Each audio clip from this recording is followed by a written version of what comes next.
It's just crazy we got no more live events. Like, that's it. Like, right now, anything that had to do with concerts, shows, festivals, that's it. It's not happening. I feel bad for the kids, man. I mean, it's been like 20 years since I've been to a concert, or maybe 10 years I'll be gone to a grill festival. Because you know what? So I don't do heavy drugs anymore, man. I'm sorry. I'm not doing hallucinogens anymore. Wake up in the morning and find something to watch. Wandering my plans and checking on my crimes. Not enough love in the world. Not enough love in the world. The Greenhouse with Goodness and Vic. Welcome to the Greenhouse. The Greenhouse. I'm Vic. I'm Goodness. And we're here to talk to you every week, Friday. Cada semana. We're going to be talking about a couple of different things, but we're in the middle of COVID, Corona. It's pretty crazy times. It is crazy. And what are you going to do, man? You know, living in quarantine sucks. So we got to get out of the house and talk a little bit, and talk about, the things that are going on in the world, things that are going down here in the studio, Water the Plants. And we're right here, lovely Santa Fe Springs, California, the Water the Plant Studio, Growtown, USA. And this is where we get a lot of stuff done. We're representing watertheplants.org, and this place is built to give back to the community, give back to the young youth, to have a place for them to come and record and do their thizzle. And since we're here, we just thought we'd talk about a couple of different things, like the things that have been going on in the week and stuff like that. We saw that Nelly and Ludacris battle. Yup, shout out Versus. That shit was tight. So basically, they've been taking, and I'm sure most of you have heard of it, but if you haven't, they've been taking a couple of these historic rivalries and pinning people against each other in kind of a friendly way, which has been pretty interesting. So the one before that was Jill Scott and Erykah Badu, which shout out like the mamas of R&B, basically. That was cool, but did you guys see the other one? I don't know if Versus did it, but it was DJ Premier versus That RZA. was it. Yep, that was Versus too. That was pretty sick. That was epic. I definitely watched that. I didn't watch the Erykah Badu one. I did. Wow. I did watch the Nelly and Ludacris, Wow. and I was sad because Nelly was on his 2001 AOL dial-up, and you couldn't see him? You gotta understand that I'm old, man, and that just reminded me of like the beginning of the end of like the hip hop that I grew up listening to. You know what I mean? Where it was a little bit more underground, and it became way mainstream after that. It's like as soon as Nelly took off the tape on his cheek, it was done. It was done, right? As soon as Ludacris stopped rapping about fried chicken, it was done. Yeah, but who do you think won though? For on Ludacris. Ludacris? Oh, solely because Ludacris's Wi-Fi worked. Yeah. At the end of the day, that was the same thing with RZA and DJ Premier. Yeah, it's kind of like he wasn't prepared for it. You know what I mean? But I mean, you're basically going through and like laying your hottest tracks. It's like you're looking at something, you're like, all right, these are the best tracks I have. Let's battle on this DJ set on live, basically. Yeah, I mean, I try not to vomit watching the whole thing, but at the end of the day, I can't be a hater my whole life, and I try to see it in a more global perspective. And at the end of the day, now you're a global hater. I'm a global hater. Yeah, international player hater. But Ludacris, I gotta say, I always thought Ludacris had rhymes. Nelly, I mean, he's here for the hooks, bro. Nelly, Nelly's. I mean, I can't take away from the classics, and there's a time and a place for it. Let's put it that way. Yeah. If you're in the club, bro, it's getting hot in here. I'm not saying that's a good song, but when that song came on in the club, you moved. And if you're like, took off clothes. A couple tequila shots in, you know what I mean? Like, you don't mind it. You know what I mean? But if I'm in my car, I'm not gonna be listening to "This Is Hot in Here," or you know what I mean. You're listening to "Hoes" by Ludacris. Yeah, or I'm not even. I'm listening to Thelonious Monk. Some Miles Davis. Some We're talking Tribe Called Quest, international sophisticated boy. Yeah, I mean, I'm an upper echelon kind of dude. Wow. You know what I mean? Yeah, I mean, I'm not. I mean, but at the end of the day, especially when it comes to the the culture and the arts, I mean, I like something that inspires me in a sense where. I mean, but like I said, there's a time and a place. If I'm at the strip club, I'm not going to listen to I can't listen to John Coltrane while some girls, stripping or something like that. That sounds like I haven't been to a strip art. joint in a while, but anyway. That sounds like some artwork. That'd be like beautiful. if you're looking at someone, one time I went to a strip club in Tijuana and they played the Smiths, and I was like, wow. That's deep. Are you serious? I'm going to cry here and I'm going to watch someone strip? Sounds like my type of place.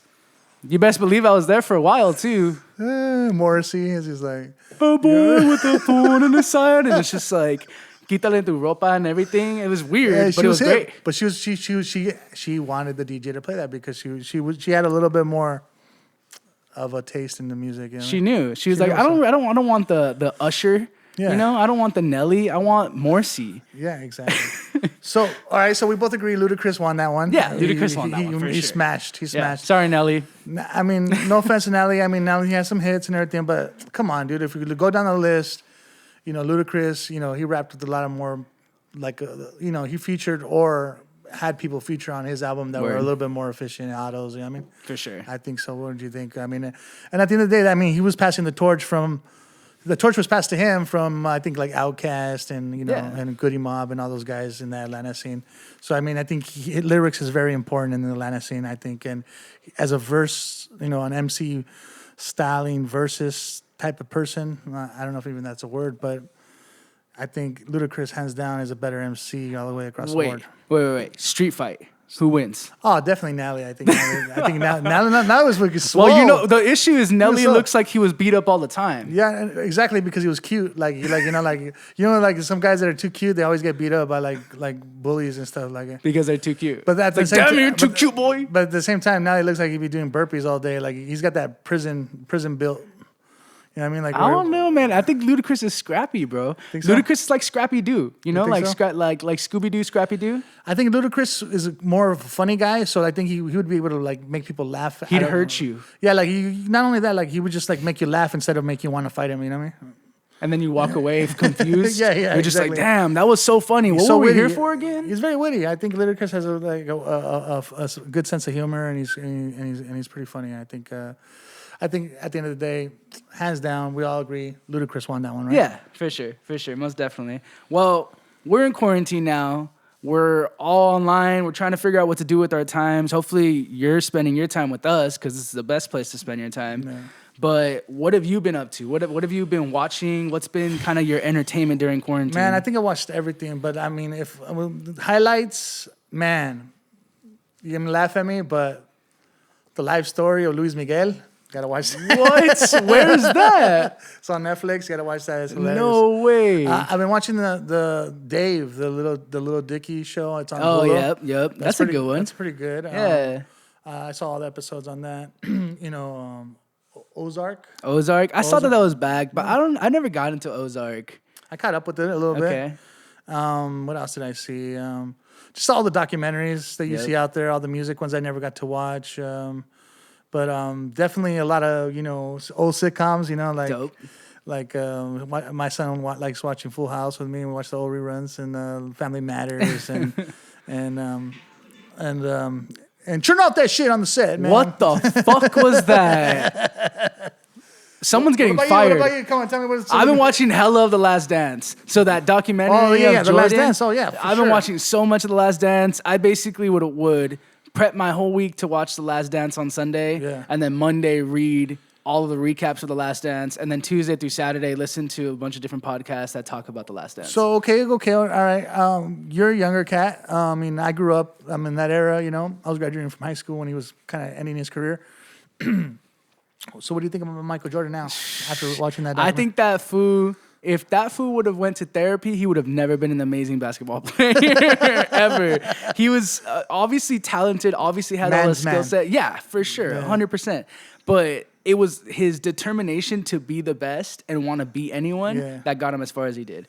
Also, seeing him, Dennis Rodman, Scottie Pippen, and Phil Jackson in a dynamic together, forget about it. Phil Jackson's become more of my favorite person at this point. Was it the second or the last episode when they write their because they knew it was the last dance, so they wrote down like something what they loved about the team, and then they burned it in the fire. Yeah, I mean, and that's all like Phil Jackson shit. He's the coach, like, and immediately I was like, all right, Phil Jackson's the fool who's like, everyone is like smelling incense patchouli and doing ayahuasca ceremonies and yoga in the basketball gym, and it's kind of like this hippie dude is leading these like crazy athleticism of team of players and just like taking them to championships. There's only one person that could do that, and he did it again with Kobe Bryant and Shaq. And that's more what I remember. and Paul Gasol and. Because here's the thing for me: growing up, I mean, during the Bulls era, I was a child. Yeah. I didn't know any of that stuff. I loved basketball. I loved playing basketball. I loved all of it, but didn't know any of that. Right. Right. So we're talking 2000s Lakers. I was there. Right. I mean, I was at the forefront. We were at Staples Center watching games and doing stuff, and like seeing Phil Jackson leading this team, and then hearing that he did it 10 years before. I was like, no mames, dude. Yeah, Phil Jackson, man, is the best coach hands down 100%. ever. And I don't think they could have won without him. And the whole triangle offense, and then I like about the triangle offense is great because you can run the triangle offense the whole game, and then when you have someone like Jordan and Kobe, you can go ISO, and then it just throws everybody off, and then they can't defend it. You know, I was watching a lot of that with my son, the Michael Jordan Last Dance, and he's even amazed. He has a different perspective of who Michael Jordan is now, and he's 6 years old. And he's like, man. That's crazy. And this is introducing a whole new generation of people to Michael Jordan. And right now, after this, documentary, everybody's like, yo, Michael Jordan's the GOAT, hands down. I mean, I'm a big Laker fan. I'm probably one of the biggest Kobe fans in the world. And R.I.P. And R.I.P., man. But I mean, you got to give it up to Jordan. Jordan played the wave. And he's the beginning. He's the beginning of that whole new era of worldwide basketball, NBA basketball. Like, I mean, he took them to the Olympics. Like, we're talking representing on an international level. Well, yeah, with that era, what you're talking about, like Jordan, Karl Malone, Stockton, all those people that you saw, Isaiah Thomas, and even what you call it, like Drexler and everybody like that made basketball worldwide. I mean, they started that, and I think when Kobe came in and Shaq came in, they took it like to the next level, China and everything. Yep. But I think that was the beginning of globalizing basketball. And they said it in the documentary. It went from, I think, basketball being in 100 countries to being like in over 800 or 1,000 countries. That's or something crazy. like that. That documentary was amazing. How many countries are in the world right now? I don't know, man. 2, I think. 2 or 5? It's between 2 and 5 or something. It's the new world order. Forgot to tell you, this country, is the beginning. one One love. country to rule them all. One love. But it's a tight country. Like, it's fun, like we are stuck inside all day and you get a hella snacks. Snacks. Man. I've been cooking a lot. I've been making, dude, I got really good at making burgers, omelets. I got really good at, making great sandwiches. I get cold cuts and it's all about the bread. You get some good 100%. bread, some good cheese, some good cold cuts. I mean, you'll never go hungry. You throw some chips inside the bread. So you throw some bows going into the grocery store to get your fresh bread or what? Because that's definitely what I do for bolillos, hands down. I've definitely tripped a couple people getting bolillos. Bolillos. They might be old too. Some good French bread, or you get what you call it? Man, I can't even think about the bread that I go to Sprouts and I get this brioche. Get fancy, me a little while. Brioche. Yeah. Where you at? I'm at Sprouts. Yeah, I go to Sprouts. I get that brioche bread. Wow. Man, it's nice. What'd you call me? A what? A brioche. And just the right cheese, the right amount of ham, the right amount of turkey.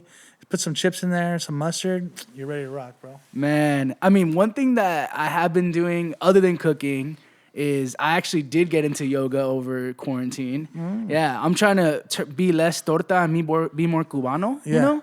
Like, I'm trying to slim it up a little bit. Kind of like, you're like a medianoche. Yeah, I'm like in the medianoche phase right now. I'm like slowly making my transition, you know? Like, I was a torta in the beginning. Now medianoche, trying to be a cubano by the end of it. Butter myself up, tan a little bit. Are you doing, well, obviously you're not doing Bikram yoga because there's probably no Bikram yoga classes, but. I actually just turn on the heater and have my girlfriend run around in circles in me while I'm doing the yoga, and that's how we heat up the room. It works out. The Bikram yoga is actually, to be honest with you, it's crazy. It's probably one of my favorite things to do. It's one of the hardest workouts. I think I challenge anybody to get into a yoga room when this goes over and go in a Bikram class. Do the 1 hour and a half class. I think it's pretty much harder than any hell week that I've ever been to. It's crazy. It's very hard. I can show you some moves right now if you like. I mean, and just hydrate. Wait, can you please? Sure, I'll show you. So I got this one right here. This is a special treat. This one for you. See it first I'm here. stretched out, so I mean. See it first. Don't fall. Hey, chingado madre. Hey. Whoa! Dámelo un peaceful warrior way. Peaceful warrior way. Yeah, good job. Hell yeah. I'm just doing some shit. I'm about to bring my mat next week, bro. I'm just doing some shit, I'm just doing some shit. I'm just out here, just doing things, I mean, making me some cold cuts. I'm doing chubby some but big flexible, rum. baby. Wow. So level up during quarantine or what? It sounds like we're slowly leveling up. Level up, man. And I only gained 10 pounds in the last 3 months. So, I mean, that's shit. People are sitting around doing nothing for a long time. So that's big things. you know, and I blame the whole coronavirus on my wife because she's patient zero through a affirmation. Because she was like, yo, the government's about to contact you and your wife, bro. Because she was like, yo, you're never home. You're never, you're never with us. You're never hanging out with the family. And guess what? Now for the last 3 months, like I haven't left. You got all of me. I haven't been there. I've been there every day.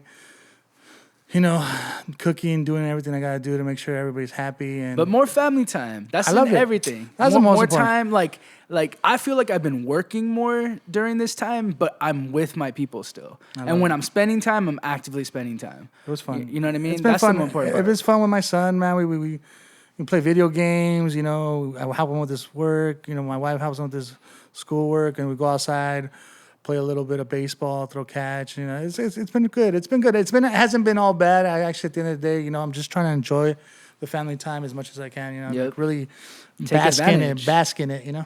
Take advantage of it. So how are you feeling like things are gonna come back after this? Like I started investing in a big bubble. Like I'm ready to bubble boy, bro. I'm about to bubble boy once the world comes out, and I'm gonna like soup up my bubble. You know what I'm saying? Like my bubble's gonna have some dope Bose speakers. It's gonna have like a little tray and stuff. It's gonna be pretty tight. How you gonna drive in that shit? I haven't figured it all out yet. I'm gonna deflate the bubble.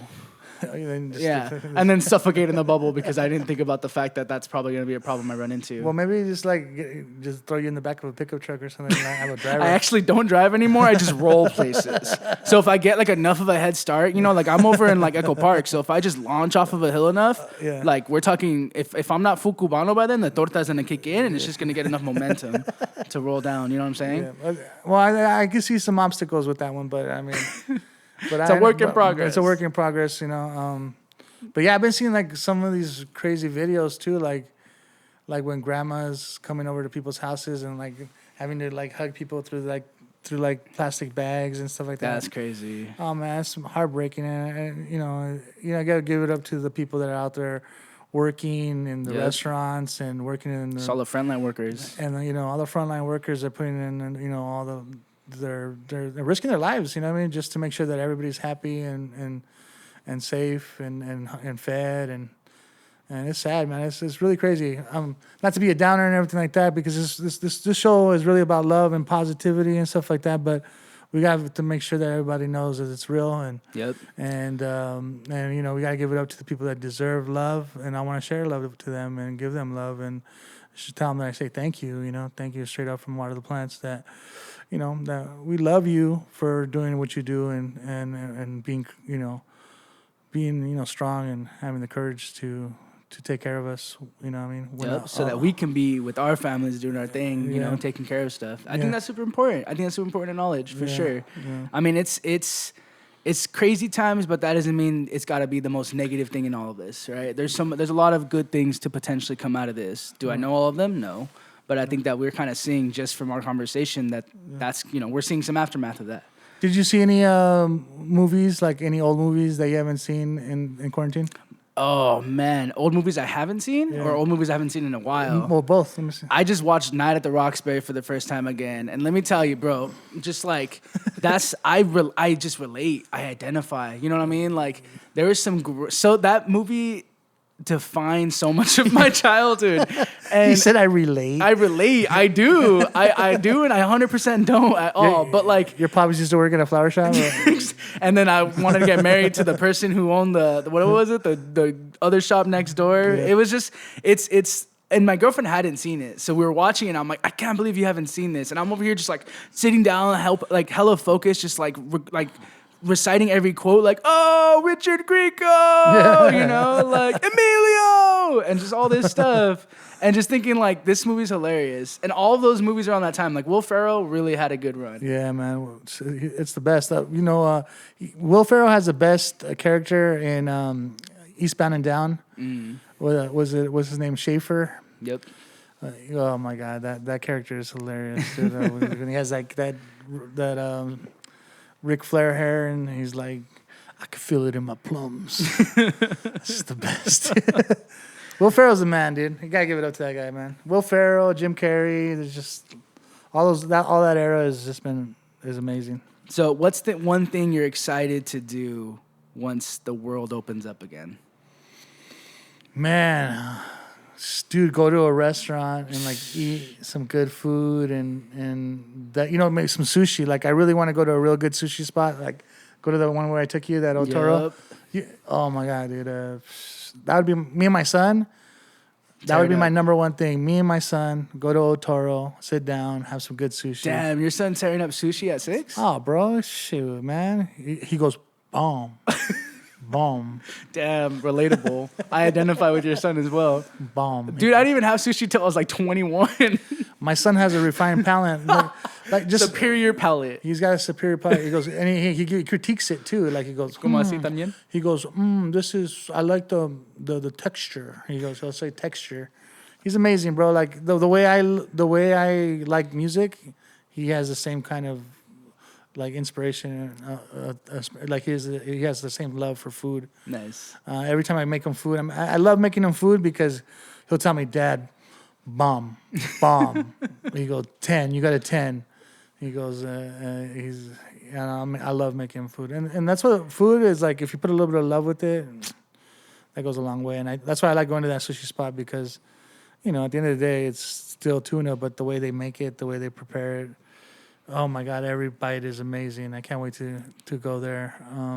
Man, I miss bars. And not like I went to bars a lot. Like my ass wasn't at bars all the time. Yeah. Like I was cheap.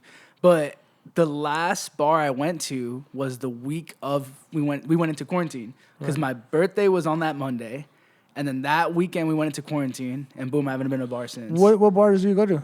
Man, I mean, I usually jump around. I try and see. Like, I like the shortstop. Shortstop? I like stuff around, like, Echo Park, Dodger Stadium. Okay. If you don't see someone get in a fight about a Dodger game there, I don't know if I, mess with it. So, I mean, I know that you live in that area, you know what I mean? Yeah. So, in the early 2000s, late 90s, I mean, that was my stomping grounds, you know what I mean? Like, I was, like, the Echo, the Shortstop, the Good Luck Bar, and all those bars. I mean, I remember going there when it was like no hipsters, and it was just dirty, grimy bars. But I mean, Shortstop's always been pretty cool though. Shortstop's still kind of grimy. That's the best part of it. No, I like Shortstop. They play good music on Mondays, Motown Mondays. Shout out to DJ Expo, and Mona Lisa and C- and everybody from back in the days. There's a lot of good stuff happening there. There's that what's that spot called? Is it Gold Room? That's right there on Sunset? Yeah, I think the Goldie Room or something. Something like that. Yeah. Anyway, there's a bunch of spots around there. Well, yeah, the what you call it, Club Echo, on Saturdays they have Funky Soul on Saturdays. That's tight. Have you been to Funky Soul? Nope. That sounds like fun though. When it comes back, Funky Soul. They play nothing but funk music, like James Brown, like all that shit, all night, and just so many people dancing, having a good time to like old funk music. It's an amazing experience because it's not it's not like a bunch of hip hop kids. It's just a bunch of people from the neighborhood that they're like, oh, we're gonna go dance to like funk music today. You know what I mean? Yep. And the vibe is amazing. That's the DJs are great. And I miss shows, I miss events, I miss nightlife, I miss doing that stuff, but I really just miss going to a bar and just sitting down, talking to the bartender, talking to some random people next to me. Now you can't even talk to random people because they look at you like, don't talk to me. If you talk to me, I'm going to get the COVID. Not me, bro. I hate all that shit now. I'm so anti-social now. Like, then quarantine's perfect for you. Oh yeah, bro. At the end of the day, like, I love it, bro. Like, to me, I get it. Like, I'm not here to like impress anybody. At the end of the day, bro. Like, I'm here to impress my son and my wife, and that's it. You know what I mean, and not in that order, So it's like, to me, like going out, it doesn't excite me. I did that for like 20 years nonstop, every day, and every week there was something. You can't miss this. You can't miss that. After a while, you start realizing it's the same thing over and over. It's the same people. I think it's the meeting new people that's always fun. But it's great for the young kids, right, man? I mean, great, you know.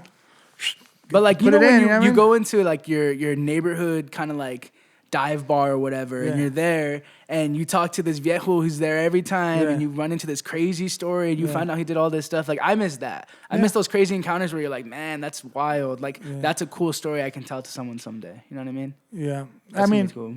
I mean, to me, I'm afraid of getting drunk, you know, and like the things that come with that, you know. I'm like, not afraid. I'm afraid. Like, last time I got drunk for my birthday. Literally, we had like there's people still making speeches right now. All I want for my birthday is 1,000 speeches. I probably took like 20 tequila shots that day, and I think I pissed my pants. But you know, right on. So is it time? I think it's time. I think I mean, talking about all this, I think it's time for this dick of the week. And obviously, this dick of the week is probably going to be for a long time is Donald Trump. This dick of the decade, Donald Trump. Donald Trump is the dick. So tell me a little bit about Donald Trump and why he's the dick of the week besides the obvious. How much time do we got? He is now taking hydrochloroxyquine. I probably said that wrong. And endorsing it as like a coronavirus, COVID treatment. It's a malaria drug, right? It's a malaria drug, right? And everyone's saying, don't take it. It's not a good idea. Right. Yet here we are. This guy's taking it. And now we're going to have a bunch of people taking it because they're going to think the exact same thing. I mean, where else do we keep going?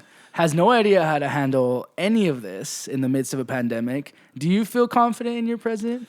Well, I mean, not after, was it Sunday night or Saturday night when I saw the graduation? The thing with Obama, and I just remember, I'm like, you remember when we had like a president that could like actually like pronounce words and stuff like that, like and speak. I was like, dude, like, and not yell at people because he has no idea what he's doing. Well, not only that, dude, like I'm not really a politics guy, and I don't want to get into politics because I can really care less about Republican or Democrat. I think it's all bullshit. But at the end of the day, you know, we got someone in power that's separating people, you know what I mean? And making people fight each other instead of like having someone that promotes people getting together and helping each other. I mean, to me, that's the disheartening part of it, leaving it in 2020 and having someone that's, you know, kind of like enforcing or like promoting, you know, violence and separatism. To me, is backwards, you know, after civil rights movement, after like the women's movement, everything that we've seen over the years that people have worked so hard and risked their lives for, to kind of go backwards, it kind of makes me sad. There's two things you can depend on. Yeah. There's UFC and there's the greenhouse with goodness and Vic. Yeah, there you go, man. We're going to be here every Friday. Catch us talking about these upcoming episodes from Water the Plant Studio in beautiful, sunny Santa Fe Springs, California. We're going to be bringing some beautiful fire to you.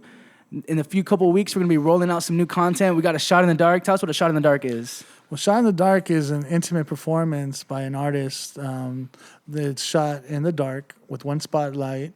And they could sing either an original or a cover, whatever they feel, or anything, a guitar or anything they want to play to showcase their talent. And it's more of an intimate performance. So it's something that we do here regularly, and we were going to be showcasing a lot of these. And you got one shot. And we got one shot to do it. It's Shot in the Dark, and we're giving everybody a shot in the dark to come to the studio and show us what you got. Yep. So if you got some heat, let us know. Go to watertheplants.org, sign up, tell us you want to come down, and we'll give you a shot in the dark. We got Shot in the Dark. We got Live at Growtown, especially focusing on getting people directly engaged with your favorite artists. And we got Topsoil. Topsoil is one of my favorites. We're still people are still trying to kind of figure it out, but the goal is to come in here, get a cover, and flip it completely. So if it's like, if it's a Smith song or something, or it's Morrissey or whatever, we're gonna do it in a reggae form, or we're gonna do it in a hip hop form or R&B form. The goal is to take a song, reimagine it, and create it and make it your own. Yep. And then we document it here and we put it up on our sites, and the world gets to see how versatile you are. From R&B to reggae, everything. From rap to indie. I'm an OG B-boy head, you know what I mean? But to me, it's just about good music. Yep. You know what I mean? And I'm a hip hop. I don't gotta be hip hop. I already am hip hop. So to me, it's about finding people that are good, positive people that really want to grow with us and look at their business, their music as an entrepreneur, and try to reach as many followers as they can and try to change the world with their music. Yep. Goal here is to connect, support, and uplift. Water the plants, baby. Every Friday, the Greenhouse. Keep tuning in, and we'll catch you next week. Yo, man, subscribe right here.